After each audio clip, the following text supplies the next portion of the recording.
Bem-vindo ao curso de Lógica de Programação da Knowledge. Os seguintes tópicos serão abordados neste módulo: os vetores, as matrizes e a manipulação de vetores e matrizes. Então, os vetores. Um vetor, ou array como também é conhecido, é um componente capaz de agrupar variáveis com o mesmo tipo de dado. Os vetores têm o tamanho pré-definido, ou seja, é necessário informar o tamanho do vetor em sua declaração, e esse tamanho não pode ser alterado. Então vejamos aqui. Nós temos aqui um array, ou um vetor, armazenando 5 inteiros. Esse tamanho não pode ser alterado. Caso altere esse tamanho, ou seja, você tente armazenar mais de 5 inteiros dentro do vetor, você estaria aí tendo um erro de compilação, porque ele não permite que você armazene além do que você reservou para ele. E a declaração dos vetores, como é feita? Quando vamos declarar uma variável como vetor, temos que informar o tamanho do vetor e o tipo de dado que o vetor irá armazenar. Por exemplo, nós temos aí a variável números do vetor. E aí, estamos falando vetor de 0 a 5. Ou seja, nós estamos dando 5 posições desse vetor. De quê? De inteiro. Acessando dados do vetor. Então, os dados do vetor podem ser acessados pelo que chamamos de índices, pois cada posição do vetor é enumerada, no nosso caso, começando de 0 até o tamanho do vetor menos 1. Você poderia começar também com 1 e ir até o tamanho do vetor 5. Então, aqui nós temos o vetor, que o tamanho dele é 5, e temos também aqui as posições, ou seja, os índices dele logo abaixo. Então, vai de 0 a 4. Por quê? Porque 5 menos 1 é 4. E se você for parar para observar, por que é 5 menos 1? Porque a gente começou de 0. Se você tivesse começado com 1, você não teria esse problema. Você poderia ir fazer de 1 a 5 tranquilamente. Mas é muito mais utilizado que o vetor comece com 0. Atribuição de valor no vetor. Devemos atribuir um valor à posição do vetor e não ao vetor propriamente dito. Vamos ver um exemplo. Temos aqui a declaração do vetor números. Então, o vetor números tem 5 posições de inteiro. E estamos atribuindo ao vetor números, na posição 1, o valor 10. Como isso ficaria no vetor? Então, vamos ver.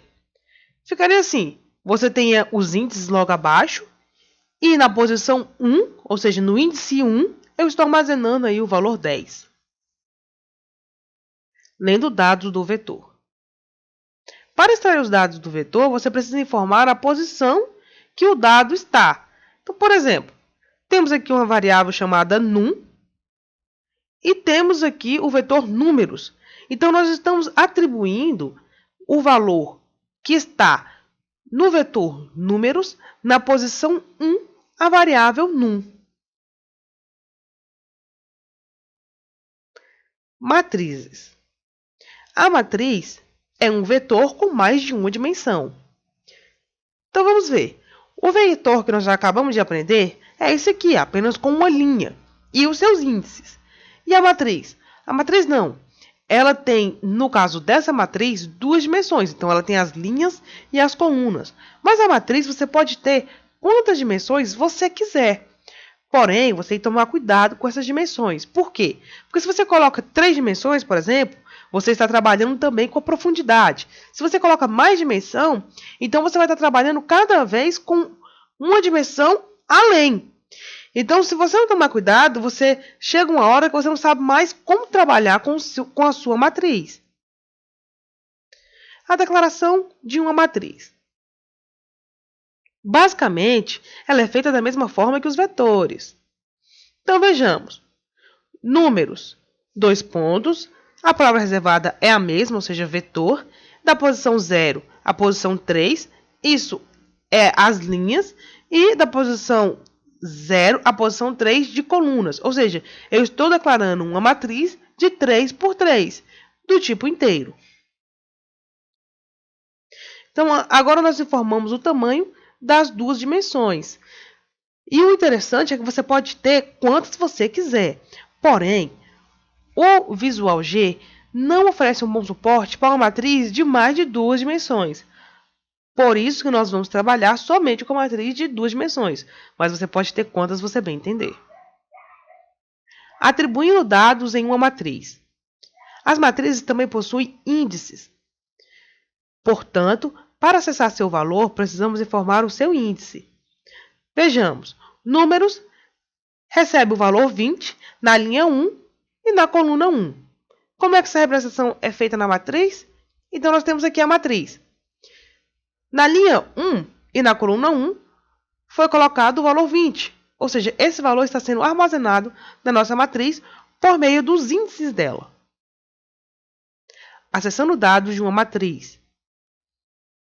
Para extrair o valor de uma matriz, ocorre da mesma forma que os vetores. Nós precisamos informar a posição onde o dado a ser acessado está. Então, vejamos.